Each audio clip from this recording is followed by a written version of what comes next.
आज की कहानी है सन्नाटा। अजय मुंबई का रहने वाला था। शादी के कुछ सालों बाद अजय की पत्नी अजय को तलाक देकर चली गई। उस दिन से अजय ने लोगों से मिलना जुलना बंद कर दिया।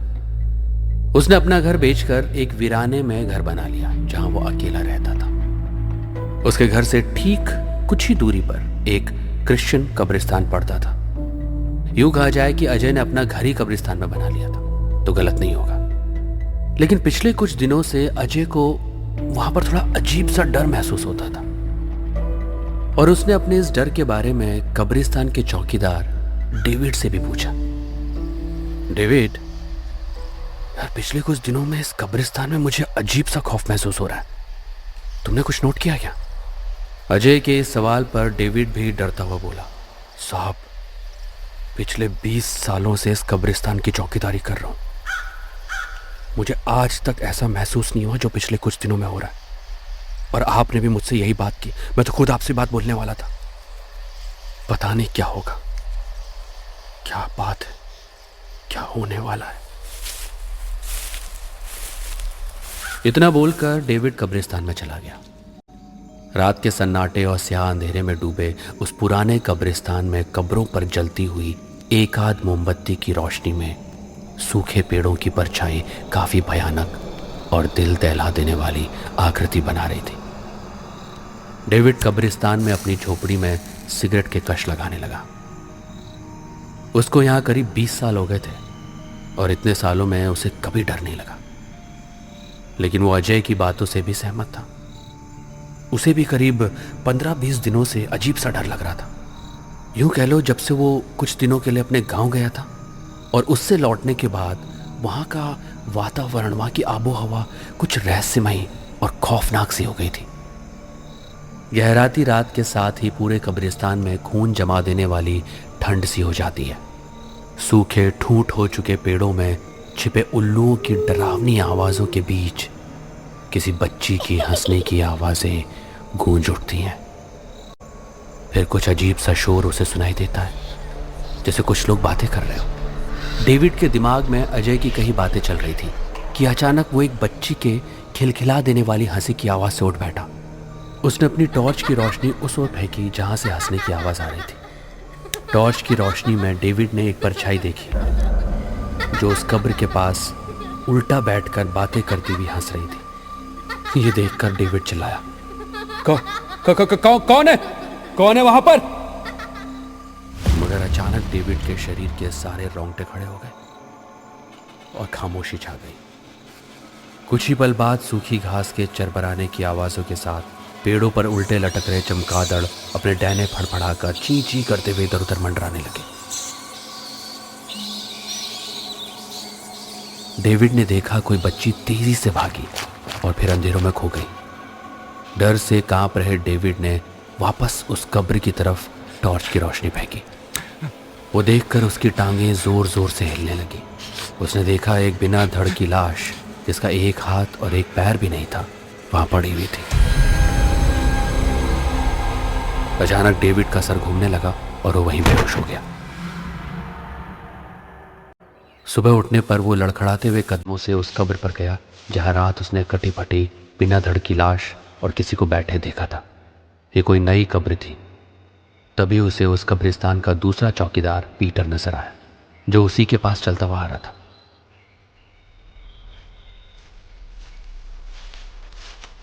पीटर, जब मैं यहां नहीं था तुमने किसी मुर्दे को दफनाया था क्या? नहीं डेविड, तुम्हारे जाने के बाद यहां किसी को नहीं दफनाया गया। अच्छा, ये बता तूने कल रात किसी बच्चे के रोने की आवाज सुनी क्या? यार डेविड, कल रात तो मैं यहाँ था ही नहीं। जब मैं यहाँ नहीं था तब पहले तूने किसी बच्चे के रोने की आवाज सुनी थी? अरे यार डेविड, तुझे कितनी बार कहा है थोड़ा शराब कम पिया कर, कम पिया कर। ये सब ज्यादा नशा करने का असर है डेविड, सुधर जा अभी भी। इतना कहकर पीटर वहां से चला गया। मगर भयभीत सा डेविड किसी अनहोनी की आशंका से कांपता सीधे अजय के पास गया और रात की सारी घटना उसने अजय को बता दी। अजय सोचता हुआ बोला, डेविड, मुझे तुम्हारी बातों पर यकीन है और शायद इसी वजह से कुछ दिनों से मुझे भी अजीब महसूस हो रहा है। लेकिन अब सवाल यह है कि हमें करना क्या चाहिए। सब सब मुझे लगता है हमें यह सारी घटना पुलिस को बतानी चाहिए। नहीं डेविड, पुलिस इस मैटर में कुछ नहीं करेगी। पहले तो हमारी बात पर यकीन नहीं करेगी। अच्छा सुनो, आज रात कब्रिस्तान में मैं भी तुम्हारे साथ रहूंगा, ठीक है? अजय रात में डेविड के साथ रुक गया और वही अचानक उस बच्ची के हंसने की आवाज आने लगी। दोनों ने छिपकर जो देखा वो देखकर उनके खून जम गया। ठंड की सिरन भरी लहर उनकी रगों में दौड़ गई। सामने का दृश्य दिल दहला देने वाला था।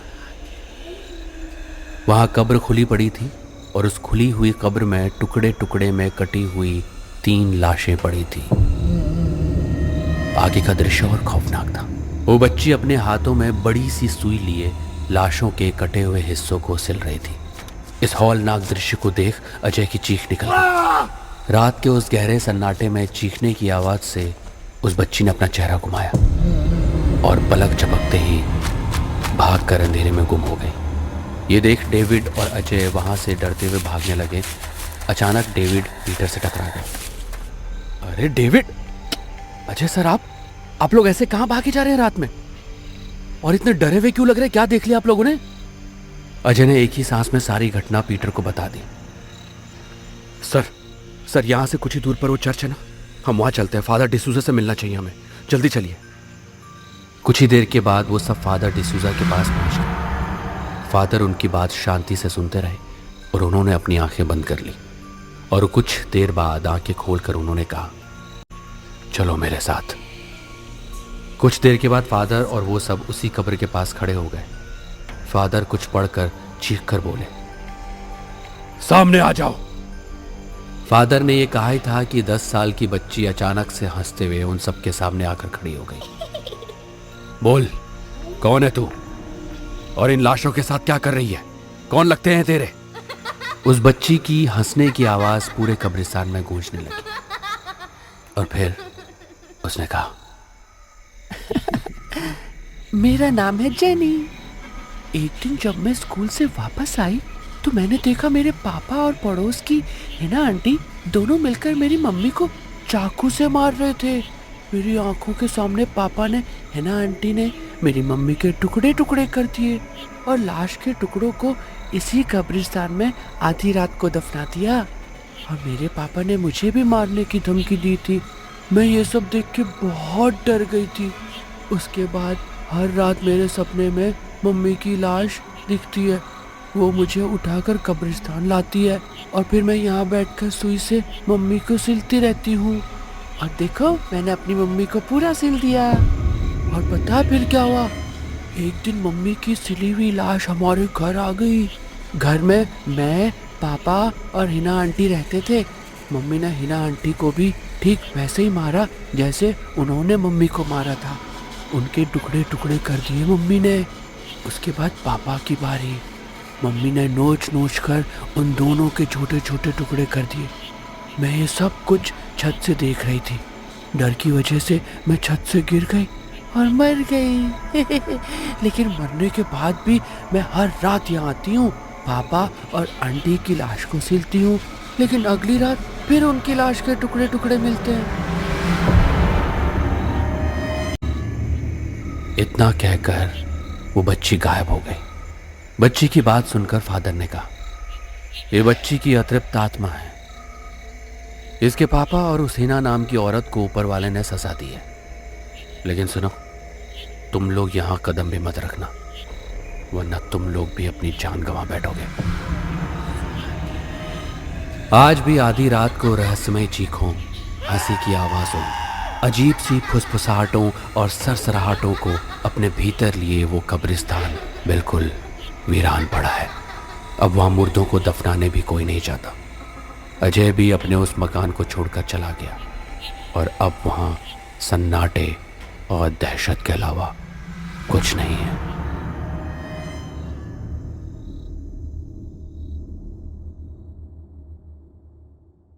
ऐसे ही इंटरेस्टिंग पॉडकास्ट और ऑडियो स्टोरीज के लिए सुनते रहिए ऑडियो पिटारा। ऑडियो पिटारा सुनना जरूरी है।